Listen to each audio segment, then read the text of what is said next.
أهلا بكم مشاهدينا في بقية خبر جديد. أنا وائل تميمي. تحت عنوان من هم أهل السنة والجماعة، احتضنت العاصمة الشيشانية غروزني مؤتمرا إسلاميا واسعا شهد مشاركة وازنة من رجالات دين، كان من بينهم شيخ الأزهر أحمد الطيب. البيان الختامي للمؤتمر استثنى في معناه ومبناه طيفا معينا من المدارس الإسلامية المعاصرة. فما الذي تريده موسكو من عقد المؤتمر؟ هل نحن أمام محاولات تصنيع نسخة من الإسلام تكون على المقاس الروسي تماما؟ توجت بها أعناق من هم أهل السنة والجماعة؟ عنوان المؤتمر الذي قام بتنظيمه الرئيس الشيشاني رمضان قاديروف في العاصمة غروزني على مدى 3 أيام. قاديروف كان على رأس القيادات الدينية والتنفيذية الشيشانية التي استقبلت شيخ الأزهر، والذي كان أحد المشاركين من بين أكثر من 200 عالم ومفتن من مختلف الدول العربية والإسلامية. غروزني فتحت ذراعيها لاستقبال علماء الدين من مختلف أنحاء العالم في رغبة واضحة للتحول إلى وجهة استقطاب ديني ذو ثقل في قلب روسيا الاتحادية. الأمر الذي عكسته بنود البيان الختامي للمؤتمر، الذي أشار إلى ضرورة تعزيز التعاون بين المؤسسات العلمية العريقة كالأزهر والقرويين والزيتونة وحضرموت ومراكز العلم، والبحث فيما بينها ومع المؤسسة الدينية والعلمية في روسيا، إضافة إلى حث البيان الختامي للمؤتمر على إنشاء قناة تلفزيونية على مستوى روسيا لتوصيل صورة الإسلام الصحيحة. الخوارج يقولون إنه كافر، يكفرون بالمعاصي ويقتلون الناس على المعاصي. أما الأشاعرة مذهب أهل السنة والجماعة والماتريدية فقالوا هو مؤمن وأمره مفوض إلى الله.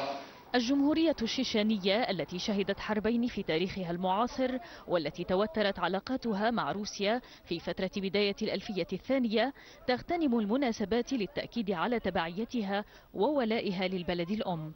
وطالما تغنت بالمناسبات وخاصة في إحياء ذكرى الحرب العالمية الثانية للإشادة ببطولات أبنائها في الصف الأول دفاعا عن مصلحة وطنها الأكبر. كافة الشعب في بلدنا العظيم ساعدوا في الجبهة، ولم يشهد تاريخ الإنسانية مثل هذه البطولة الجماعية. لقد أصبح ذلك قدوة لنا لمحاربة الوهابية والإرهاب. مؤتمر السنة والجماعة وجه بموجة انتقادات لإقصائه أهل التيار السلفي والمؤسسات الدينية السعودية حتى من التعريف، ما اعتبر إمعانا في صب الزيت على نار الانقسام والجدل في العالم الإسلامي. فهل يقدم المؤتمر موسكو التي أعلنت كنيستها تدخلها في سوريا حربا مقدسة كمنتجة لإسلام روسي يماشي متطلبات الواقع الراهن وتطلعاتها في المنطقة؟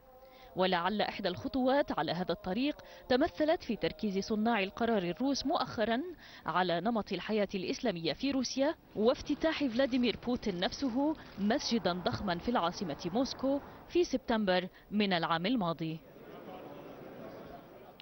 ينضم إلينا من الرياض الدكتور ماجد بن عبد العزيز التركي، رئيس مركز الإعلام والدراسات العربية الروسية، ومعنا من اسطنبول الشيخ حسن الدغيم الباحث الإسلامي السوري.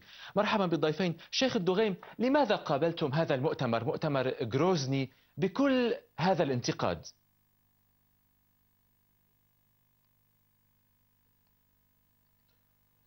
بسم الله الرحمن الرحيم. تحية لك وللسادة المشاهدين ولضيفك الكريم. الحقيقة أخي الكريم، يعني قابلناه بالطريقة الصحيحة التي يجب أن نقابل بها هكذا مؤتمر تصوغه أصابع المستعمر الذي يقصف الشعوب ويقتل الأطفال ويقصف المشافي.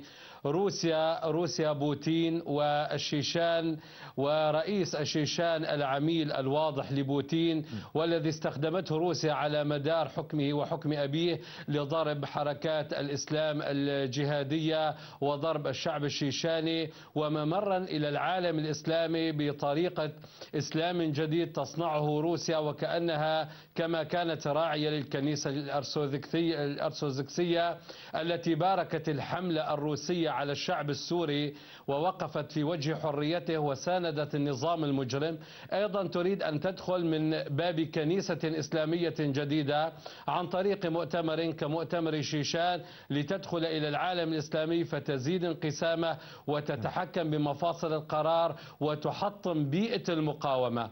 لقد انتقدنا هذا المؤتمر وبشدة كبيرة نظرا لمغالطات سياسية كبيرة، وليس فقط من الزاوية الفكرية، بل لا أزعم إذا كانت الزاوية الفكرية هي الزاوية الضيقة جدا والتي يمكن فيها مجال المناورة، أما القراءة السياسية هي الأخطر. فلقد عقد هذا المؤتمر في الزمان الخطأ والمكان الخطأ والأعيان الخطأ.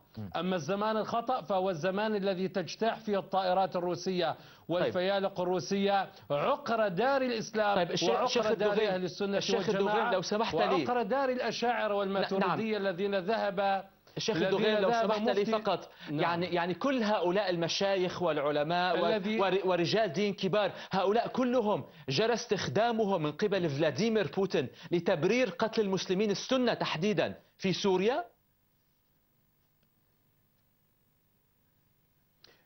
يا سيدي، دائما التعميم دائما يكون فيه خطأ.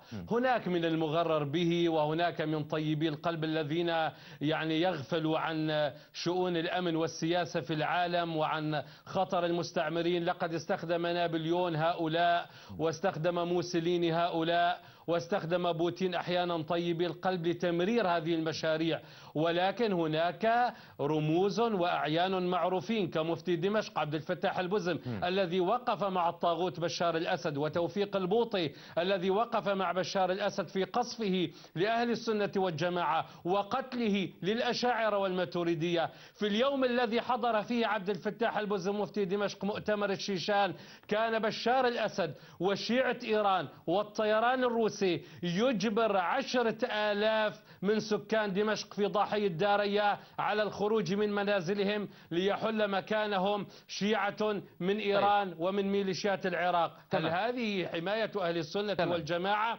هل ذهب مفتي دمشق عبد الفتاح البزم ليتعرف على أهل السنة والجماعة في ضواحي روسيا والشيشان ونسي داريا التي تبعد عن منزله 4 كيلومتر فقط عندما تم تهجيرهم وبرعاية أممية إلى محافظة إدلب تحت براميل بشار الأسد وصواريخه؟ هل نسيت محمد توفيق البوطي أهل السنة والجماعة في حلب والهلك والفردوس والراموس؟ الشيخ الدغيل واضحة تماما الفكرة، لو سمحت لي أسئلتك واضحة جدا وذيله بشار الأسد في سوريا. نعم، وأنقلها إلى ضيفنا في القاهرة الدكتور أحمد كريمة أستاذ الشريعة الإسلامية بجامعة الأزهر. دكتور، استمعت إلى ضيفنا وهناك نقد هائل يوجه لكم. ما الذي حمل شيخ الأزهر ومفتي مصر إلى الشيشان للحديث عن أهل السنة والجماعة؟ بسم الله الرحمن الرحيم. الله سبحانه وتعالى أدبنا في القرآن الكريم: وإذا قلتم فاعدلوا.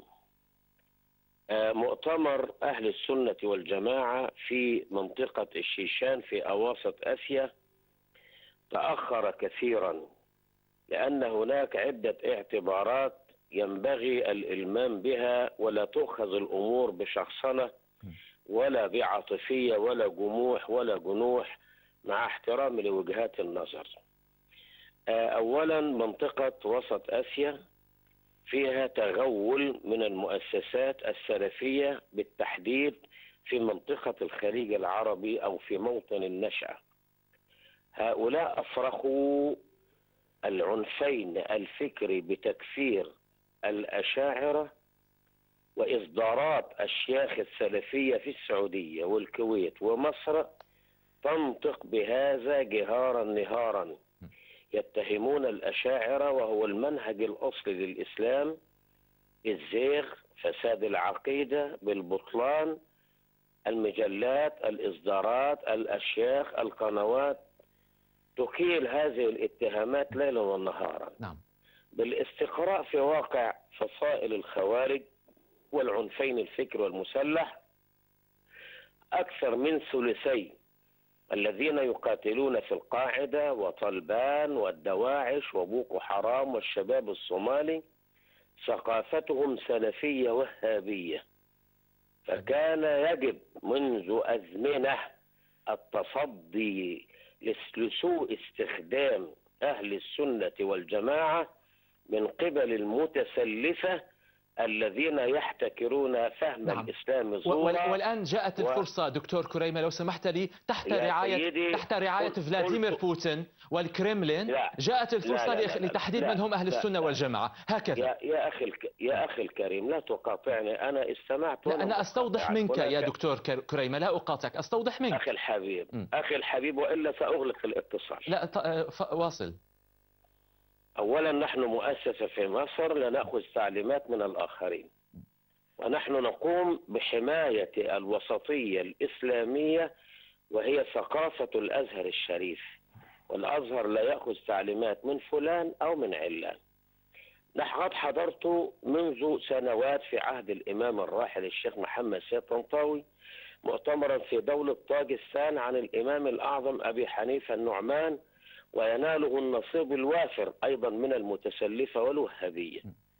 أما أن يبرر الأمور، هذا مؤتمر علمي لا شأن له بأمور سياسية ولا بطائفيات ولا بحروب بغيضة، سواء كانت في سوريا الحبيبة أو كانت في العراق الشقيقة أو كانت في اليمن. هذا أمر الأزهر بعيد عنه. إذن الأمر موضوع علمي فقط ولا دخل له في السياسة. اسمح لي دكتور كريمة يا فندم أنا بقولها لك لوجه الله. نعم تماما، فكرتك واضحة تماما. أرجو أن تتفضل بالبقاء معي لو سمحت. دكتور التركي في الرياض، ما رأيك بما استمعت إليه؟ المشكلة في السلفية والوهابية التي تكفر عموم المسلمين، الأشاعرة والماتريدية وغيرهم. السلام عليكم ورحمة الله. عليكم السلام. شيخنا الدكتور أحمد كريمة، يعني أنت ابتدأت بقوله سبحانه وتعالى وإذا قلتم فاعدلوا، وأنا أذكرك أقول إذا قلتم فاعدلوا. أنت نسبت إلى علماء السلفية تكفير الأشاعرة. شيخ السلفية في العصر الحاضر وإمام الوهابية كما تسميهم هو الشيخ عبد العزيز بن باز وعلماء السعودية والمفتي الحالي للمملكة. أرجو أن تذكر لي منشورا أو مقالة أو عبارة أو كتابا أو كست كفر فيه علماء السلفية أو أهل الحديث الأشاعرة. هذا افتراء. نحن معظم علماء أهل السنة والجماعة يعني الخلاف اختلاف ديني. الإمام النووي إمام أشعري ونرجع إليه، وليس الاختلاف يفضي إلى هذا اللغة التي تتحدث بها وأنت أستاذ في العلوم الإسلامية والشريعة الإسلامية. علماء أهل الحديث لا يكفرون الأشاعرة، وأنت تعرف أعلام الأشاعرة هم في معظمهم أساتذة ومشائخ ومرجعيات لكثير من علماء أهل السنة والجماعة. بالإضافة إلى استدراك الشيخ الأزهر وهو رجل عاقل، استدرك بعد المؤتمر وخرج بيان إعلامي من الأزهر أن حديثه عن أن الأشاعرة أهل السنة والجماعة لا ينفي أهل الحديث أو ينفي السلفيين من أن يكونوا من أهل السنة والجماعة، وهذا نوعا ما فيه تراجع وفيه شيء من العدل خلافا لما نسمعه من الدكتور أحمد. أنا أرجع لذات المؤتمر أستاذ الكريم وأقول أن هذا المؤتمر أعطي أكبر من حجمه. المؤتمر في أساسه هو بمناسبة مرور 65 سنة على مولد أحمد قادروف، وهو كان المفتي السابق للشيشان أيام الحرب الشيشانية، ثم تدرج وأصبح مدير الإدارة الإدارية حتى أصبح رئيسا للشيشان، وهو والد رمضان قادروف. نعم. لا هو والد رمضان قادروف. وبمناسبة مرور 65 سنة على مولد والده أحمد قادروف. هل هناك أي ظلال سياسية دكتور التركي لما عقد أم أن المؤتمر علمي كما قال؟ هذا الذي أريد أن أصل إليه. أحمد قادروف رحمه الله هو صديق وعزيز، وكنا نحمل هم الشيشان سنويا. الذي يحمل يعني رمضان قادروف أنا لا أعتب عليه، لأنه يعتبر طفل في المرحلة السياسية، لأنه لم يدرك معاناة الشيشان الأولى في عام 93 وحتى اتفاقية خسفيور في نهاية 96 وبداية 97 انتخابات، ولا الحرب الشيشانية الثانية. هو لم يدركها ولم يذق ويلاتها، ولم يعرف أن المملكة العربية السعودية هي الدولة الوحيدة التي وقفت مع الشيشان وتصادمت مع روسيا يلتسن في تلك الفترة، وكان هناك خلاف سياسي شديد جدا بسبب دفاع المملكة عن الشيشان. وأسست المملكة برنامجا خاصا لإغاثة الشيشان، والحكومة الشيشانية إلى الآن تقدر هذا الأمر، ولكن النكران من رمضان قاديروف ليس مستغرب، لأنه أساسا في تلك الفترة كان طفل ولا يعي الأمور حقيقة. أنا أقول أن هذا المؤتمر أعطي أكبر من حجم. المؤتمر ليس له ذات القيمة، لأن غرضه الذي أسس عليه كانت لذكرى رجل نحن نحترمه ونقدره. أما التماهي في هذه الاتجاهات فهو استغل هذا المؤتمر استغلالات سياسية. وأنا أفرق بين أمرين، بين الاختلاف الديني والخلاف السياسي. الاختلاف الديني قائم بين علماء الشريعة وعلماء الأمة. الإمام مالك رحمه الله حينما سئل عن الاستواء وقال قولته المشهورة: الاستواء معلوم والكيف مجهول والإيمان به واجب والسؤال عنه بدعة، قعد قاعدة في التعاطي مع قضية الصفات، توحيد الأسماء والصفات، وهو نقطة الخلاف مع الأشاعرة. والأشاعرة يعني توسع حتى لا نغرق لو سمحت لي في التفاصيل الفقهية وفي الخلافات. لا نريد أن نغرق، ولكن أنا أريد أن أذكر الدكتور أحمد أن ليس هناك مساحة خلاف بين أهل الحديث وبين الأشاعرة. تمام. دكتور أدغيم، لماذا تحملون هذا المؤتمر وهو مؤتمر علمي كما قال الشيخ وكما يقول من شارك فيه أكثر مما يحتمل؟ في النهاية الحديث عن أهل السنة والجماعة، هناك وجوب لمواجهة الفكر المتطرف، لماذا تطالبون منهم بأن يتخذوا مواقف سياسية هم بمنأى عنها؟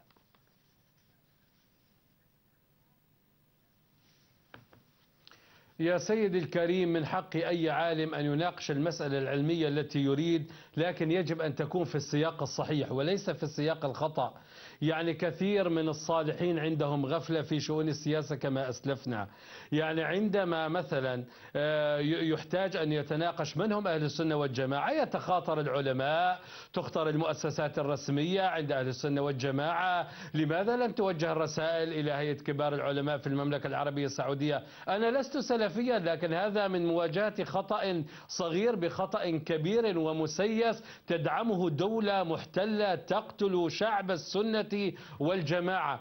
فالفكرة حتى تكون صحيحة يجب أن تكون أيضا في سياق صحيح. إنما جاءت هذه فكرة نقاش علمي أو فكري في موضوع ودلالات يحتاج إليها استجرار قرون سيئة ومظلمة مرت بأمتنا، كخلاف الحنابلة مع الأشاعرة في القرن الرابع الهجري، عندما سيطرت فرق الباطنية من الإسماعيلية والإمامية والقرامطة على معظم بلدان العالم الإسلامي. انشغل حينها أهل السنة بالخلاف بين حنبلي وأشعري، واليوم تسيطر فرق الباطنية من حوثية وإسماعيلية وأبي الفضل بن العباس وميليشيات الحرس الثوري وغيرها على عالمنا أو شرقنا الإسلامي، ومحاولة تطويق المسلمين في بلاد الشام ومصر والخليج العربي وتركيا، ويؤتى لضرب أهل السنة أيضا وزيادة تقسيمهم عندما أدركوا أن هناك قاعدة مقاومة صلبة لهذا المشروع الروسي الباطني الذي تقوده روسيا وإيران وينفذه بشار الأسد. عندما يتحد السلفي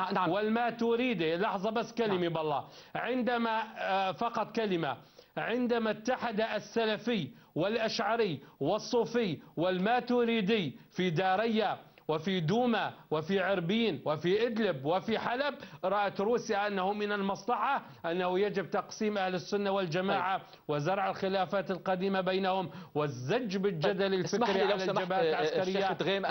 هذه نقطة مهمة للغاية أنقلها إلى القاهرة. الدكتور أحمد كريمة، أنت معنا، ما رأيك بهذه الاتهامات؟ هذا هو الهدف الروسي من جمعكم في غروزني، يريدون خلق إسلام روسي على مقاس فلاديمير بوتين، اتهامات خطيرة.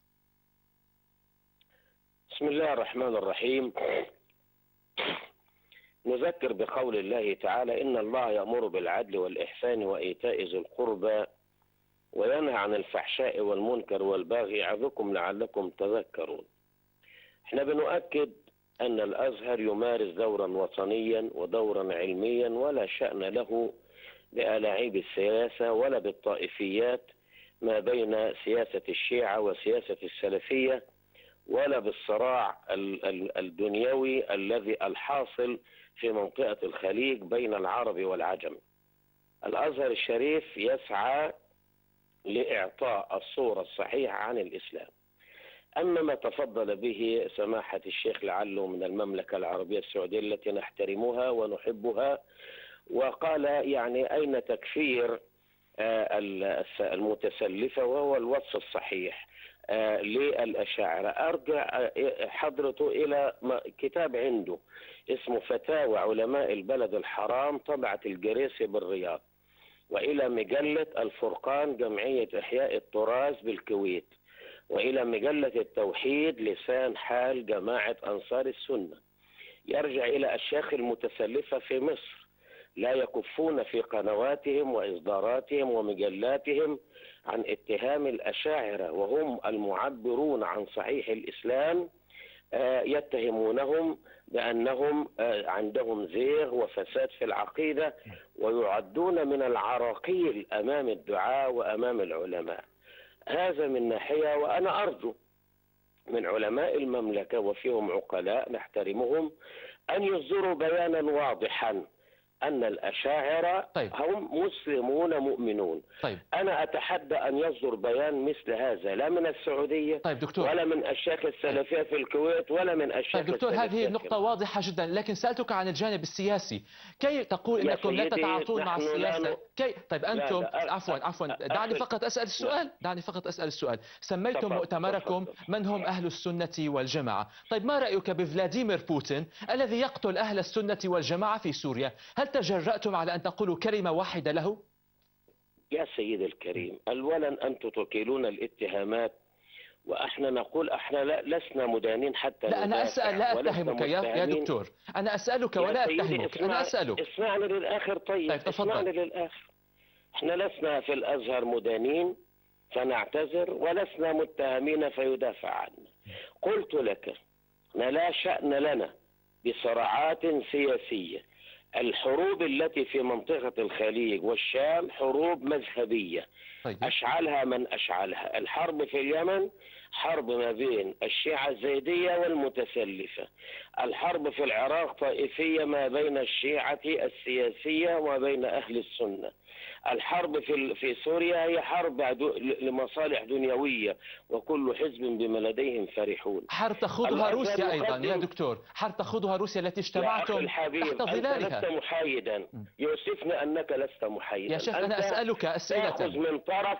أنت تأخذ من طرف وتكل طرف آخر. أرجو أن الإعلام يكون عنده حرفية ومهنية. يا فضيلة الشيخ أنا أسألك أسئلة وأتيح لك المجال لأن تجيب. بوتين. نعم بوتين. يا أخي احنا لا شأن لنا لا بوتين ولا بروسيا. استضافكم رجل بوتين في غروزني يا دكتور. رجل فلاديمير بوتين في غروزني هو من استضافكم. أنت لا تريد الإجابة. أنت لا تريد الإجابة على الأسئلة، واضح تماما. احنا لسنا مؤسسة سياسية يا رجل. أنتم لديكم مواقف سياسية أيدتم السيسي. كيف لا ما عندناش لا يوجد لنا كان شيخ الأزهر على منصة السيسي عندما أعلن الإطاحة بمحمد مرسي. شوف يا أخي شوف يا أخي واضح أنك من الإخوان ولا يصلح معك حوار ولا حديث وأنت تفتقد إلى الحيادية والإعلامية. شكرا لك. وأنا أعتذر عن مشاركتي على كل الأحوال شكرا لك. دكتور التركي في الرياض اتهمنا بأننا إخوة مسلمون. ما رأيك بهذا المنطق؟ كل من ينتقدهم إنه إخوان مسلمون وأنهم لا دخل لهم في السياسة. أجب لو سمحت. لا طبعا لا يمكن أن نفصل الدين ولا مؤسسات الدين عن السياسة. هي الموجه، والنبي محمد صلى الله عليه وسلم كان مشرعا عن الله سبحانه وتعالى، وكان قائدا عسكريا، وكان سياسيا يخاطب زعماء العالم، خاطب هرقل وخاطب كسرى إلى آخره. هذا الأمر فصل. هذا طبعا ضعف الموقف بحكم التصادمات السياسية والأمنية التي تجري الآن في العالم العربي وللأسف الشديد، وتصبح المؤسسات أحيانا الإسلامية أو الدينية في موقف ضعيف لا تستطيع أن تتحرك، وقد لا تدرك ما هو الخط الذي يجب أن تمشي عليه. العودة حقيقة لمؤتمر الأستاذ الكريم هو الذي يجب أن يركز الكلام عليه، والذي أنا أقوله وقلته حقيقة، وصدر عن مركزنا تقرير في هذا الأمر، أن المؤتمر يجب أن لا يعطى أكبر من حجمه لسبب آخر أنا أشير إليه هنا، أن المفتيين والعلماء الرئيسيين في روسيا لم يشاركوا في هذا المؤتمر، سواء طلعت تاج الدين مفتي أوفا أو حتى راوي العين الدين من موسكو لم يشاركوا في هذا المؤتمر، ولا عشيروف يعني مفتي سيبيريا، العلماء الذين يعتد بهم والذين لهم قوة وصولة في الداخل الروسي. انتهى الوقت لم يشاركوا في هذا المؤتمر. دكتور ماجد التركي رئيس مركز الإعلام ودراسات الجمهورية العربية الروسية من الرياض، كما أشكر الشيخ حسن الدغيم الباحث الإسلامي السوري في اسطنبول، ونشكر أيضا الدكتور أحمد كريمة أستاذ الشريعة بجامعة الأزهر الذي انسحب احتجاجا من البرنامج. بهذا تنتهي حلقة هذه الليلة من للخبر بقية. كونوا بخير.